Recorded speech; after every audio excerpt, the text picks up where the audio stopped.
Welcome to ARTbreak. Today we're joined by three of our resident artists from the Kirk Newman Art School. This Post-Baccalaureate residency program is in its 7th year, and the artists accepted into this 9-month program are provided with access to our studio facilities, a diverse selection of courses, and workshops and professional guidance to prepare them for a career in the visual arts. Within our supportive community, they have the opportunity to focus on their art, which culminates in a group show titled Through Lines, which opens on May 5th and runs through June 4th. Not only are we looking forward to the show, but their continued growth and success after leaving the KIA.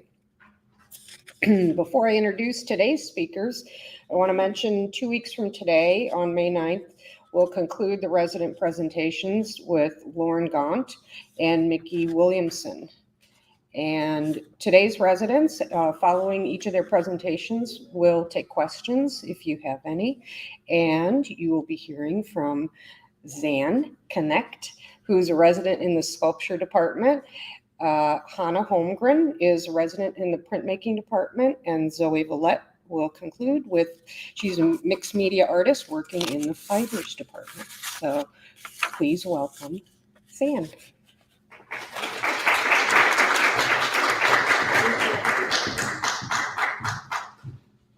Thanks, everybody. So excited to be here. It's been a great residence. And it's been great to work with the other artists as well and hear their inner thinking during all this. So I'm going to fill you in a little bit about how I got here, and then I'll talk about what I'm doing now with it.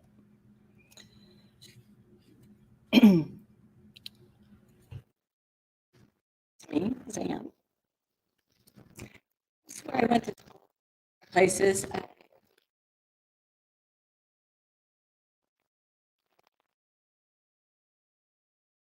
People doing.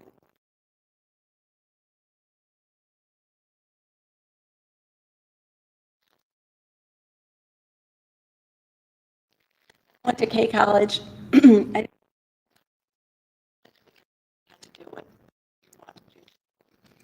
And for example, drawing a paper bag, not interested. So though it would have probably helped be a better drawer, I just didn't like that. So I'll talk about a little more.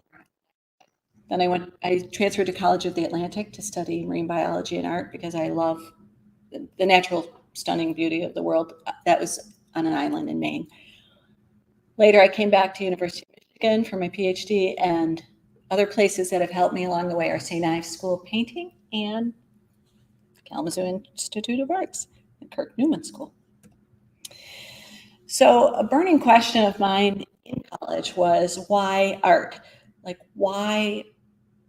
I was very literal, and even though I did abstract art and I had always done it, I've always been an artist, I couldn't answer that question. Why do art? Why is it important for the world? It's not food, it's not shelter, it's not an immediate need for humans or the planet. So this bothered me a little bit. It's probably influenced by my family, who was encouraging of art, but always was like, that can be your avocation, not your vocation. So I didn't think of it as something I could do as a job, basically. But anyway, I couldn't not do it. Did it all the time. So this is just a bunch of paintings that I threw in there.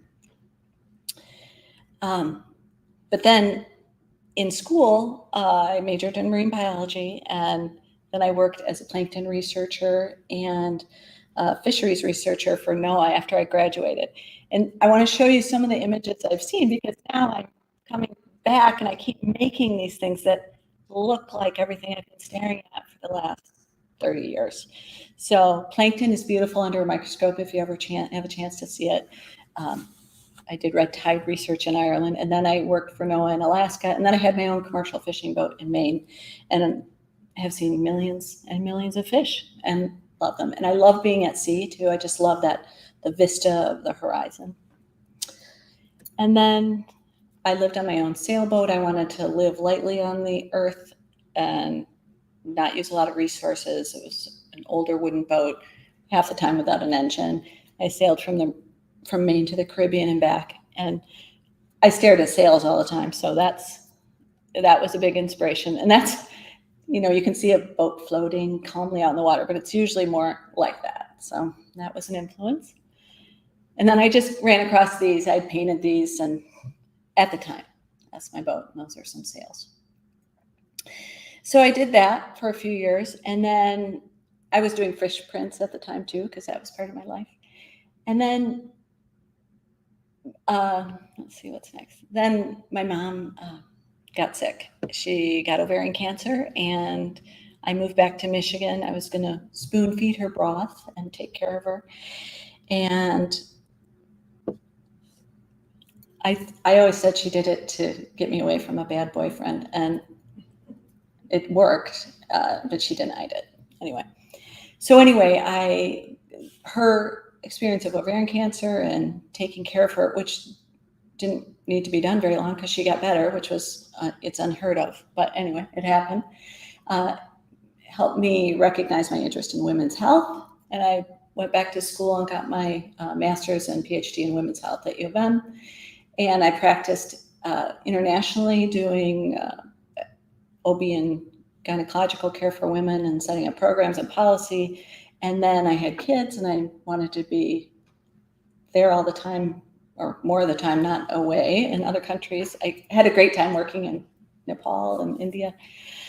But I worked as a nurse practitioner in women's health and helped thousands of women, just your well woman exams, taking care of when you want to be pregnant, if you want to be pregnant, birth control, infection care, and general taking care of our bodies. It was very important to me after what I'd been through to help other people take care of their bodies, especially women.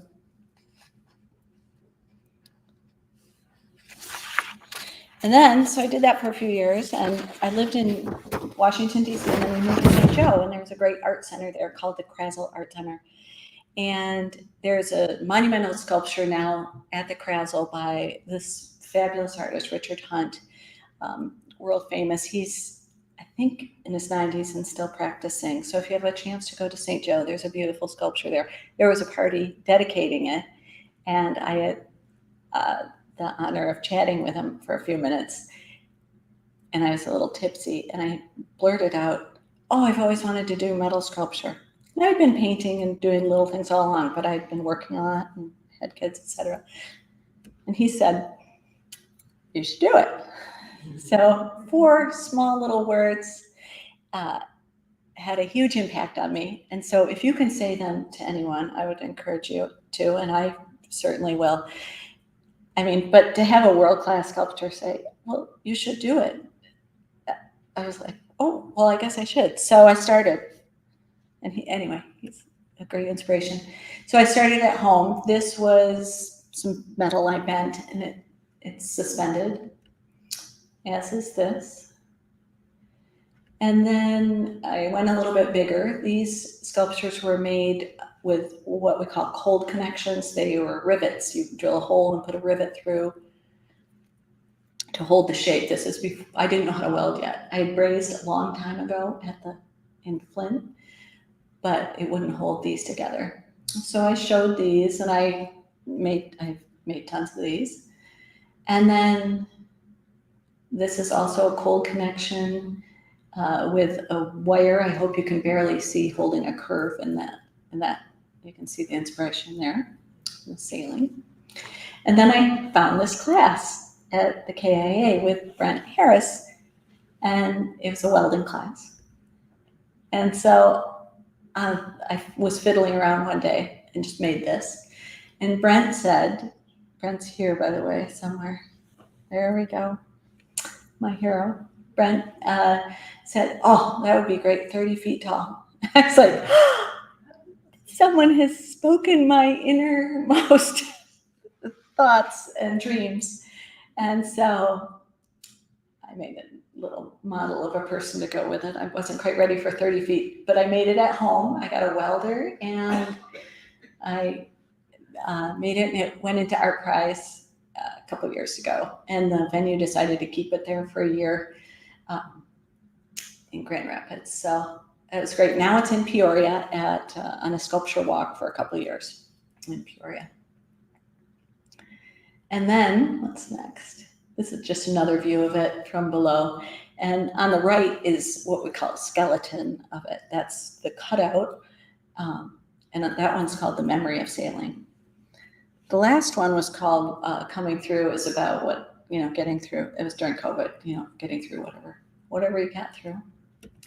And then, so the skeleton now is going out to Newport Beach in a month for a couple years in a sculpture exhibit on the water that they have there. It's called The Memory of Sailing. Sorry if I said that already. I like the idea of like looking through it now instead of being blocked by it. So this year for art prizing, someone gave me a bunch of metal from a construction site down the road from me that was coated with paint. These are called weathering or Corten steel, and they rust and develop that pretty patina. Someone gave me some metal that had a coating on it that would need to be painted.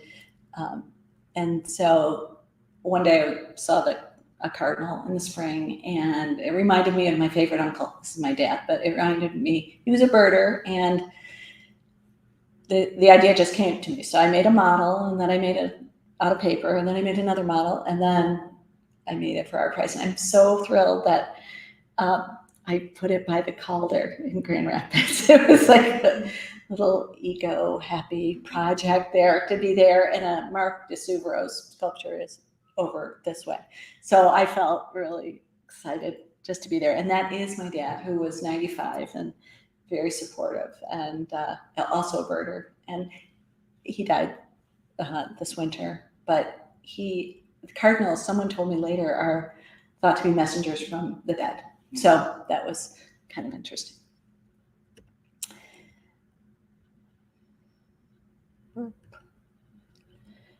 I want to talk about how I've grown during this residency. Those were my big projects before.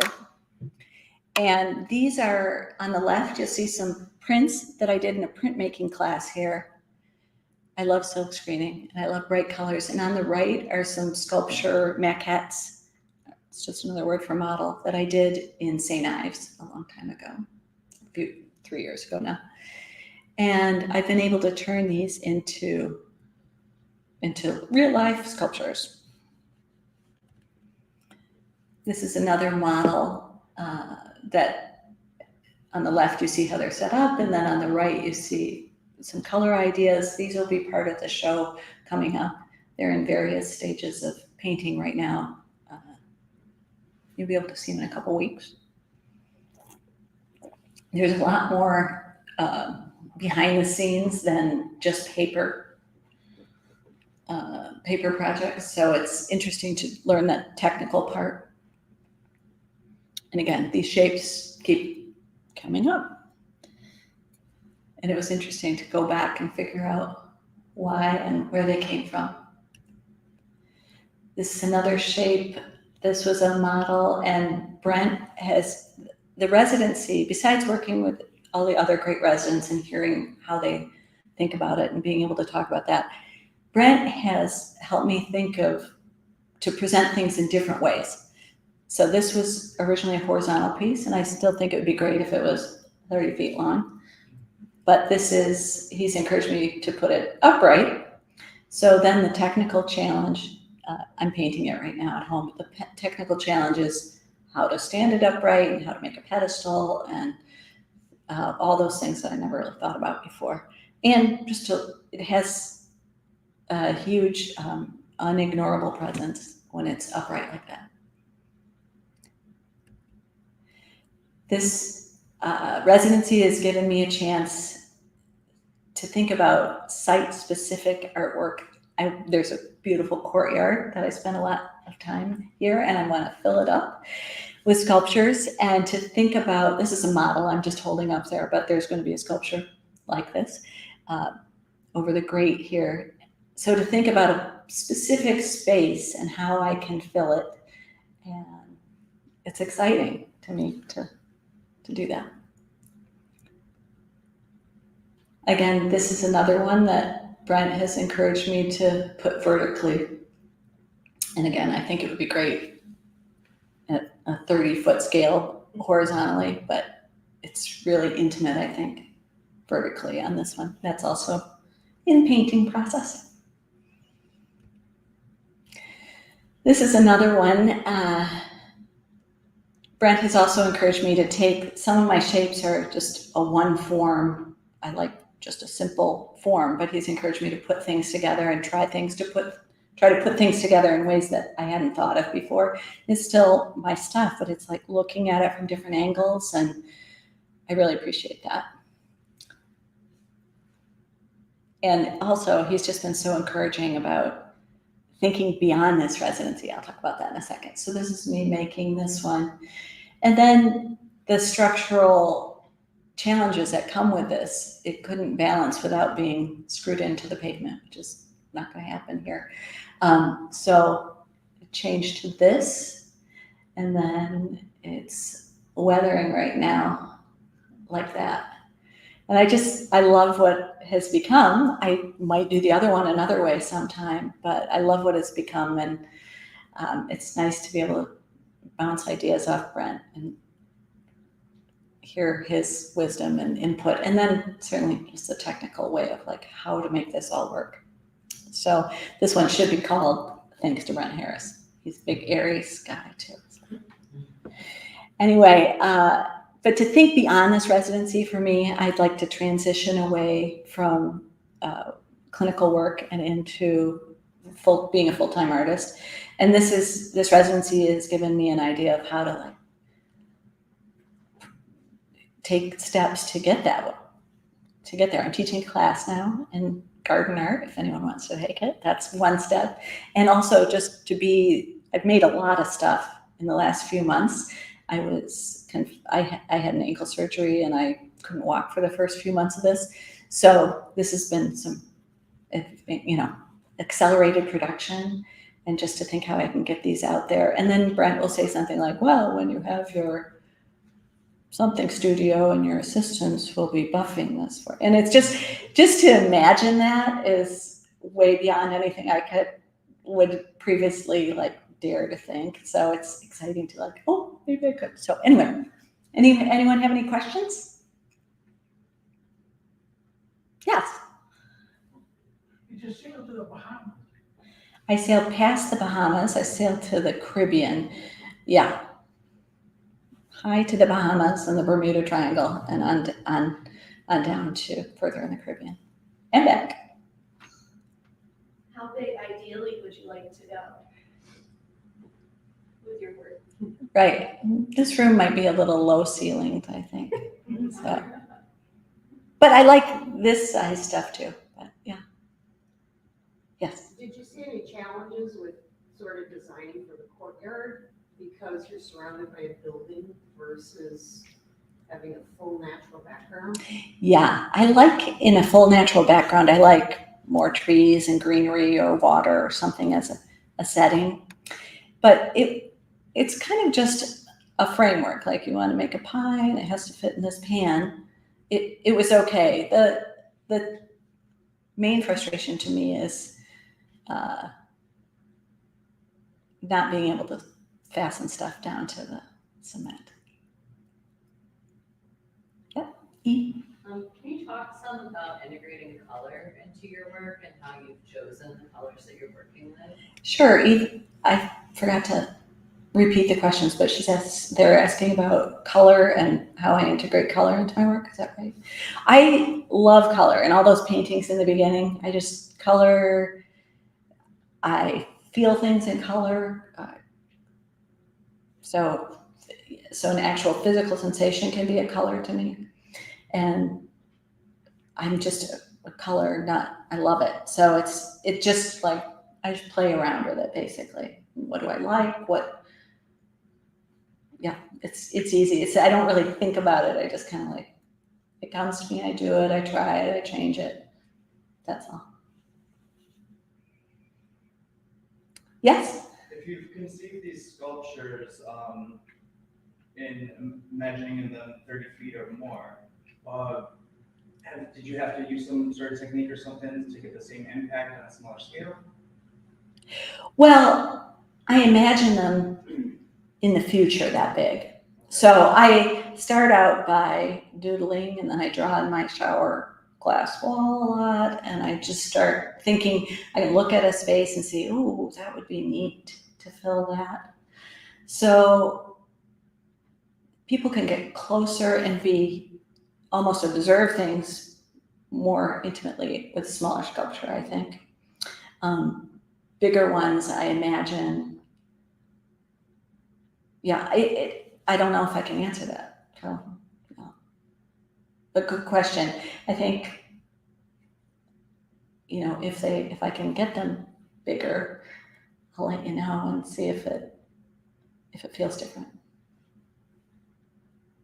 Any other questions? Great. Do you want to introduce, or should I introduce Hana Holmgren, our next resident in I think it really goes together and Zoe's. Thanks.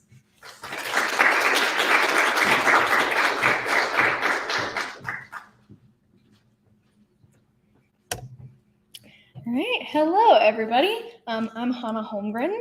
I am one of 3 printmaking residents this year at the Kirk Newman Art School. I have not been a printmaker for very long. I'd like to think I'm what you'd call a jack of all trades. I have a Bachelor of Arts from Western Michigan University. I double majored in creative writing and anthropology, which I know are very different things. Unlike many of my fellow residents, I did not go to art school. I am currently 12 days away from my MFA in creative writing from Arcadia University, so that's been interesting and stressful. But I didn't really come to printmaking in the traditional way, I suppose. Before I got to college, I had never really done any printmaking. I wasn't particularly aware of it as an art form. I've always been an artist, but in different areas, but primarily I am a writer. So I came to printmaking through a class at Western Michigan University that was taught by Jeffrey Abshir, who is one of the co-founders and the current director of the Kalamazoo Book Arts Center. The class was Art of the Book, and it was an art history class, but part of the class was that we got to spend time in the studio at the Kalamazoo Book Arts Center, both setting type, like traditional lead type, sort of like that, which is pictured up here.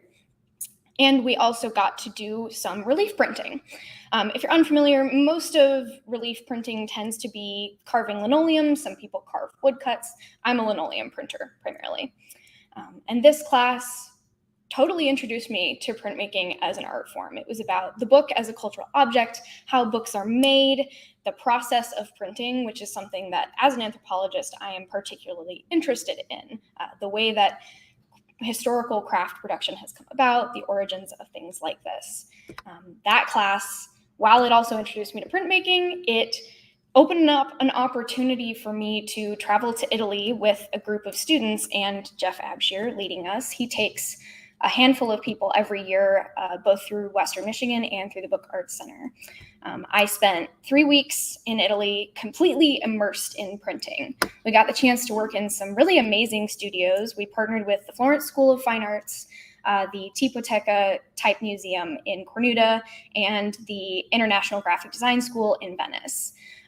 This was an immersion, a primer of printmaking, if you will. We got to do a lot of different things. We did relief poster printing. We, in groups of 3, completely designed and printed a series of posters in about 3 days in the studio. My group and I also got to set some big wooden type, which was really cool. Our big group project was that green book up there, Postcards from Italy. We all carved linoleum postcards and set type for a message we wanted to send to a person, the world, an object, what have you. And then in Venice, working at the graphic design school, we all did plexiglass intaglio etchings, which was the first and only time I have done that. Which led to an internship with the Kalamazoo Book Arts Center. I kind of dived headfirst into printmaking. So I spent a semester working with the Book Arts Center, and I got the opportunity to work on a poetry book project with another artist, Camille Day, and then Roz Apolka, who is one of the other residents here at the art school this year, which is cool. We made Valley Folk, which was a collection of poetry collected from students at Western Michigan University. They didn't have to be in the English department. We took submissions from anybody who was willing to send poetry to us. And that was a really long project. We were about halfway through when the pandemic hit. So as you can imagine, it was a little bit difficult to finish, but we set all of the poems with lead type. We did a couple of linoleum illustrations. We made all of those yellow pages and all of the gray covers in the paper studio there at the Book Arts Center. And then we hand bound all of the copies. It was the first book project I'd really ever been a part of. And it really introduced me to book printmaking as an art form and as something that I've really grown to love, which is part of why my next big project was a book of my own poetry that I hand set all the type. I did all of the illustrations.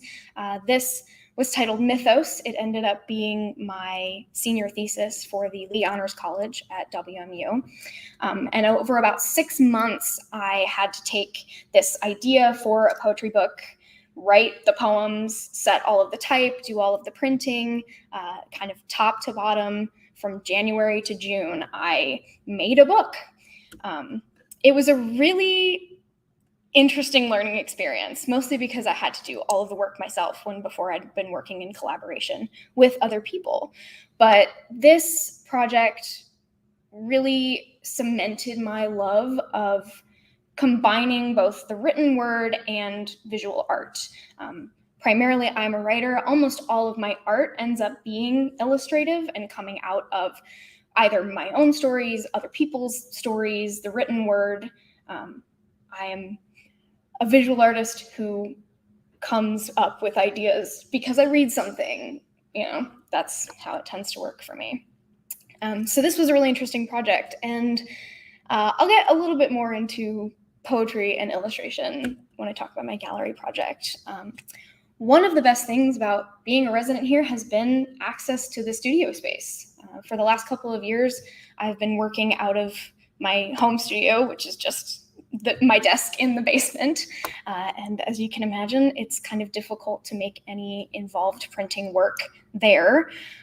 So having access to a press here has really changed my process. I've gotten the chance to make projects that are a lot more involved.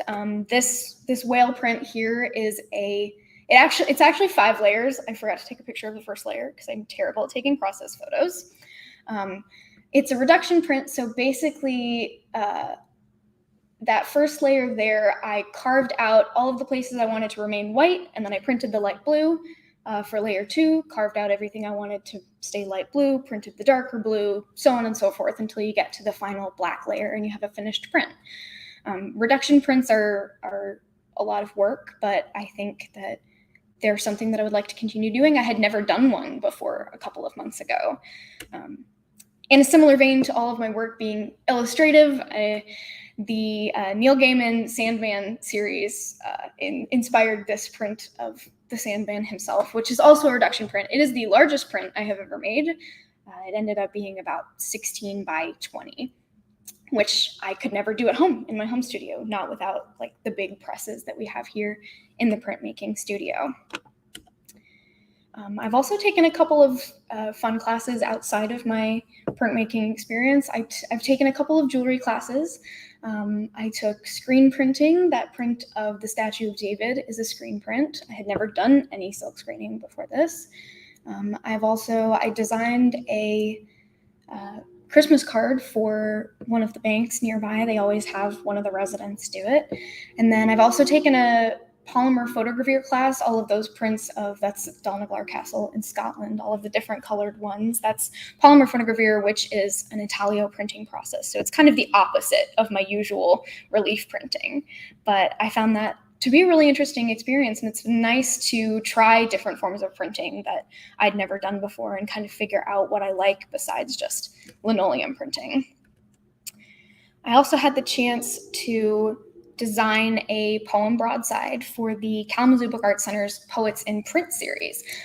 This up here is on the left is the lino block before I had carved it just with the Sharpie.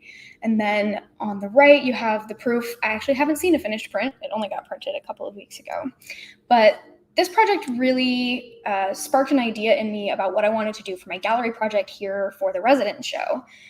Originally, I had wanted to do a much more involved project, but as somebody who is a week away from finishing grad school, that was a little bit of a delusion of grandeur. But instead, I have decided to sort of follow in the footsteps of this and create some poem broadsides. I've always been very inspired by mythology, specifically Greek mythology in this case, but most of my poetry tends to be about reclaiming stories. These broadsides specifically are about the women of Greek mythology, 3 of them, in fact. This is my first one. This is a print inspired by the myth of Pandora. Most people have heard of Pandora's box. She is, alternately depicted opening a box or an urn. She's essentially the Greek version of Eve, origin of all sin and evil, what have you. But this is the first print that I've been working on. I tend to work in 2 colors when I'm doing prints like this.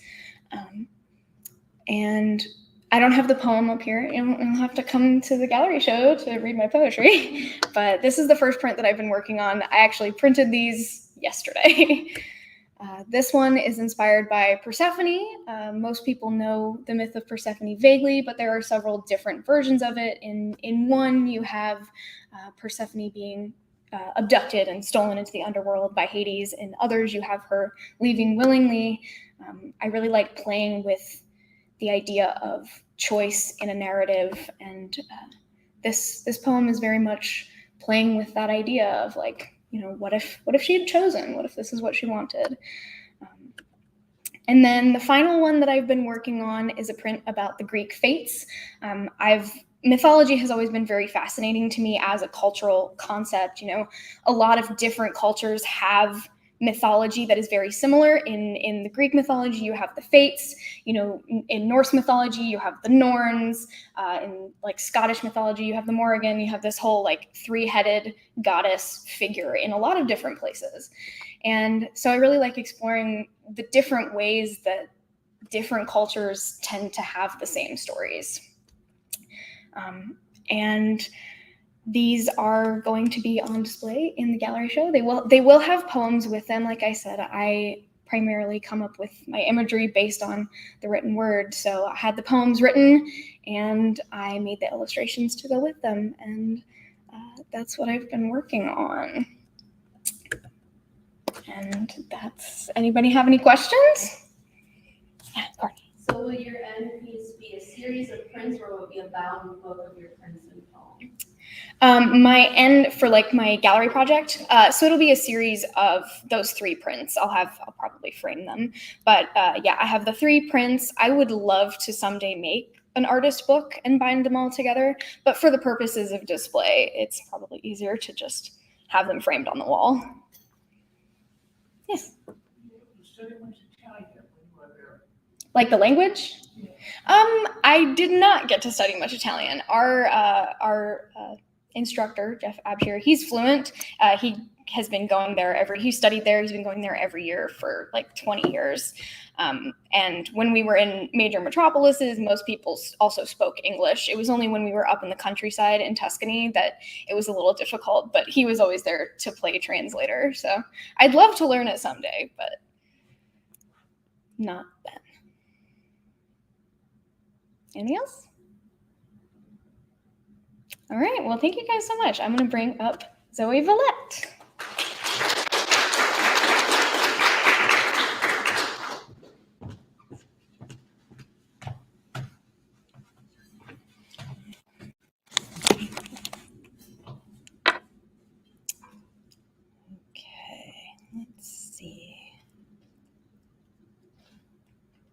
I'm trying to set myself a stopwatch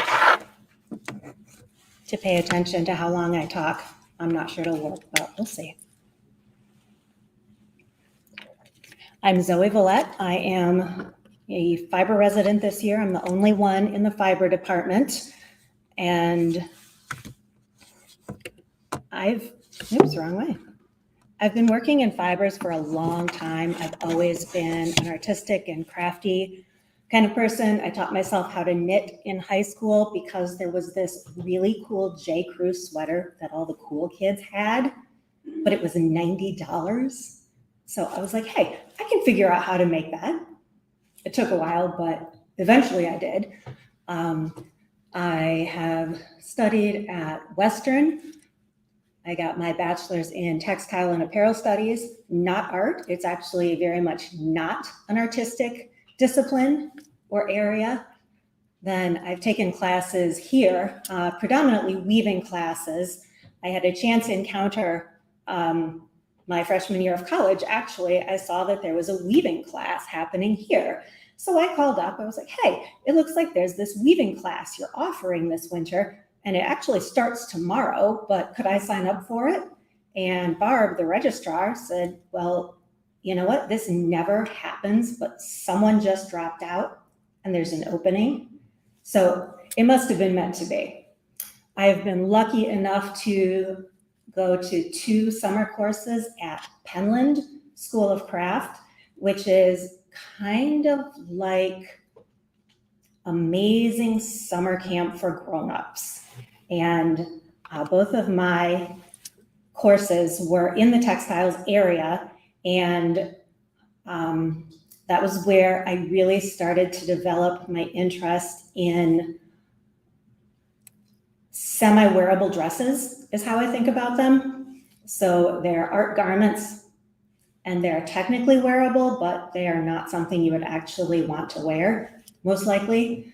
I was fortunate enough to work for some fashion design companies. Tula was actually a very high-end designer women's wear group, sold at Bergdorf Goodman, long since defunct, like the vast majority of high-end fashion designers. Harvey Bernard was complete opposite. Their department store, mass manufactured type of very practical women's wear clothing. And then Tommy Hilfiger, which was really interesting. He gets a ton of bad press, but he is the most knowledgeable owner of a large design corporation I have ever met. He just got right in there and he knew all of the details. He knew all about fabric, all about trends, all about the latest research. He was actually really great to work for. And I also worked for women's wear there. So over the course of my life, I have accumulated a spouse and a couple of kids, 3 kids now. They are 10, 7, and 3. They are extremely spirited, and our house always has a measure of chaos. Everybody takes post-family photos. This is what we get. This is our life. So we roll with it. This is the first piece that I did at Penland. It is a wedding dress that is completely covered in paper. And it was all found in scavenged materials. It's built on a bed sheet, well, a couple of bed sheets, and then just paper that I found lying around the studio and various supplies. There was this giant roll of butcher paper. I was like, hey, there is a lot of this. What can I make with this? So I had a lot of fun experimenting with different things I could do with the paper. And for our course, we ended up doing an installation on infamous grassy knoll at Penland. And we got up at 5 a.m. the last day of classes and went out in the dark and set up our pieces. So when people dragged their selves to the dining hall in the morning for breakfast, they were greeted by all of these spectacular sculptural garment type of pieces out on the lawn. And it was really awesome to see everyone's expressions. They were just kind of standing there dumbfounded pre-coffee. Like, what are we seeing? This was not here last night. Some of the other pieces I've created, there's a newspaper dress that I did while I was in college. Again, all scavenged materials. The newspaper is actually Women's Wear Daily, which is the fashion world's newspaper. So that was my little insider nod there. The other piece on Lake Michigan, that is the other piece I did at Penland, my second year there. I wanted to create something sculptural that would stand on its own. The bodice is actually layers and layers of tissue paper and marine epoxy. The skirt was, again, scavenged fabric that I found in the textile department and dyed. That was the least comfortable of the garments I've made so far. These are some more recent ones that I did. This was for a showing at an art hop really long ago. The dress is made out of doilies, the kind everyone's grandmother made and had lying around, and now they sell at thrift stores for 25 cents a piece. I love them. I collect them. I'm looking for more if anyone has any lying around. And I created this dress, again, trying for a kind of sculptural standalone piece, and it is made out of used vintage Vogue sewing patterns. So again, no new materials were used there. And the belt was made out of scraps that I stitched together, kind of using a free motion embroidery, so it's completely created fabric. Plastic bag tutu, this was a ton of fun to make. I made that for a different show, and it was kind of gimmicky, but also it was very entertaining. The top is knit, and I got to have the really fun experience of posting on social media, hey, you know those giant bags full of plastic bags you have lying around? I want them. That is entirely plastic bags. There is not a single other thing in it. And that is my now 10-year-old who is obsessed with it, trying it on before an installation. As you can probably guess, I was also a classically trained ballet dancer into my 20s, very serious about it. And along with the fashion design background, that has really informed my work and the shapes that I like to play with. So since I had kids, I haven't had a lot of time or space to make really big creations. So weaving class here has been my outlet. Gretchen Huggett, who runs the weaving department, has just been such an amazing support throughout the years. I've learned so much from her. She's given me the chance to really explore lots of new things. This is one of the pieces from a fairly epic 2-year-long project. It shouldn't have been that long, but I was working in chunks of 3 hours a week, and I had a baby somewhere in there. But we started with undyed yarn, and I laid out all of the yarn in preparation, and I painted it with designs in various colors. I created on a computer program the various weave structures that I wanted to use, so the fancy designs you see in the fabric. This is another piece. This one shows some details of the warp, which are the lengthwise yarns that the fabric is made out of, and bits of hand-spun yarn that I dyed to match, and then spun, and then wove in to one of the finished pieces. These are a variety of progress shots. You can see the process. I'm putting the yarn on the loom. I'm sorry, I'm used to having a pointer. I'm waving my arm and it's not helping.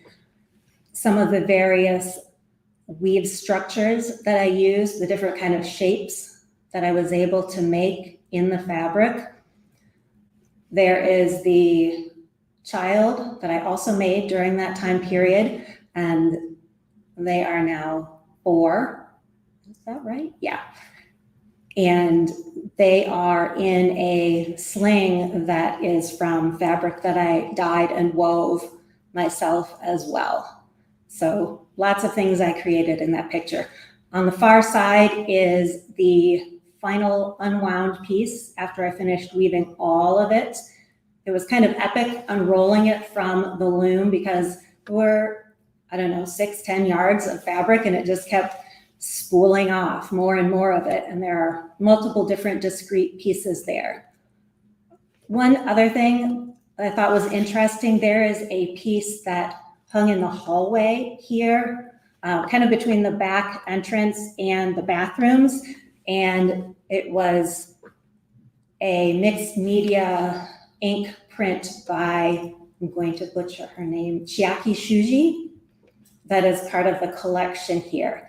And it's been down for a while, it hasn't been up for a while, but I absolutely loved that piece, and I would stop and look at it every time I was here. And I just loved her use of color and shape and line, and I really enjoyed playing with that in this piece.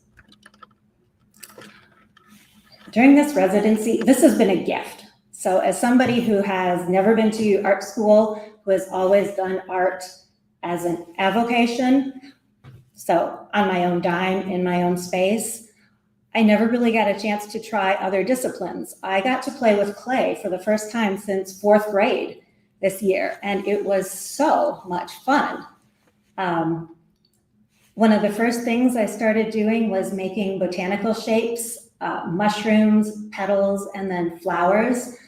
I became obsessed with these flowers. There's the one you can see that is bigger than my hand, and I just thought they looked so cool, and I wanted to use a whole bunch of them in my project, but it turns out that a whole bunch of clay flowers are really heavy and not easy to wear. Also, you see here the sad incident of Hugo, my house hippo. I was cleaning him up after he came out of the kiln, and he just snapped in half. I've been promised that he is easily repairable. Courtney says she's got all the magic glues.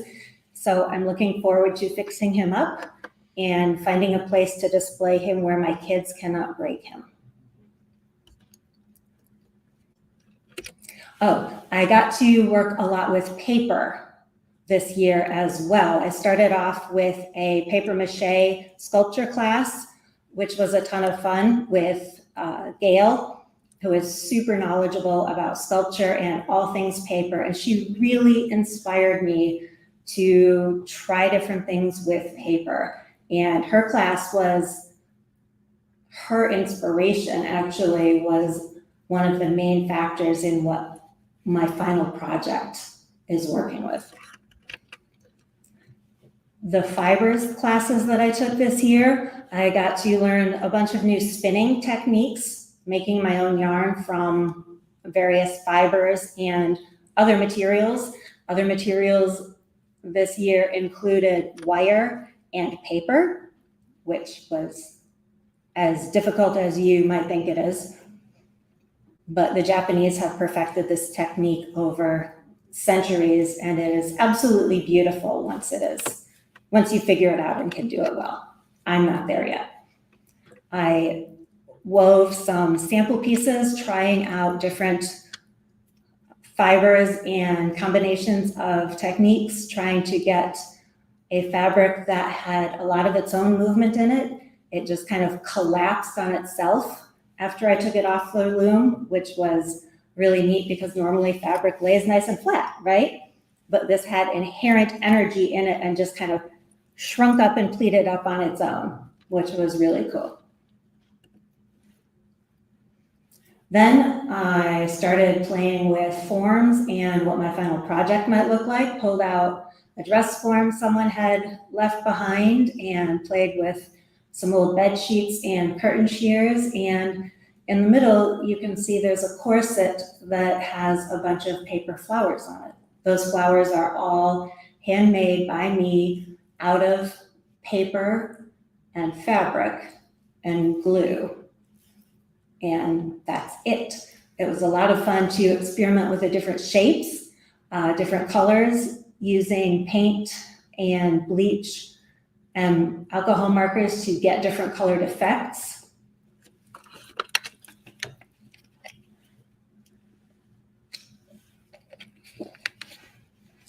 And these are some of what I've been working on nonstop for the past month and a half. Spring break, we drove to Oklahoma City to visit my sister, and I spent the entire time in the passenger seat when I was not breaking up fights between my kids, cutting out paper for these flowers. I got 50 paper flowers cut out during that time, so pretty successful for a drive. There are lots of different varieties that I've experimented with. I tried to get, so these are all real flowers, replicas of real flowers that really grow in Michigan in these colors. I started with spring. I've got some hellebore, some crocus, some primrose, moving on to peonies, poppies, cosmos. Trying to think what else is in there. I'm blanking on the names, but anyhow, lots of really cool, pretty paper flowers. And that is what I'm putting together for the show opening May 5th. I hope we'll see you there. I have no idea what my final piece is going to actually look like. Hopefully it will be very cool. Thank you all for coming and for listening. Any questions? Courtney. So you said you went to school for textile. What first drew you into it? What first made you fall in love with textiles? I have always made clothing from the time I was very little. Started with cutting up socks to make Barbie clothes, which did not thrill my mom. So she said, hey, why don't we try a sewing machine and real fabric? And you can make something that doesn't destroy your clothing. And I've just kept going with it. Yes. On those large woven pieces, what was the inspiration for the imagery? Like, how did you come up with the imagery before bringing them into the computer? I seem to have a knack for wanting to do things that I can't find evidence of online. So I experiment a lot and I look at things that I think are really cool. I love very intricate, detailed patterns that you really need a computer program to develop effectively. And basically I would just go into the computer program and say, hey, how can I make this harder and fancier? What else can I do? What happens if I change this? And Gretchen would get extremely annoyed with me. We would constantly challenge each other because I would just draw these projects out forever, trying to come up with new, interesting things I could add in. And she was like, just weave it. But anyhow. Yes. And I wonder, you say you tried to approach your pieces as difficult as possible, or like as, maybe not difficult, but what you just said. Do you also consider that aspect of creation in the viewership of the installation of your pieces? Yes. I'm going to try and restate that question. I don't think I will get it all right.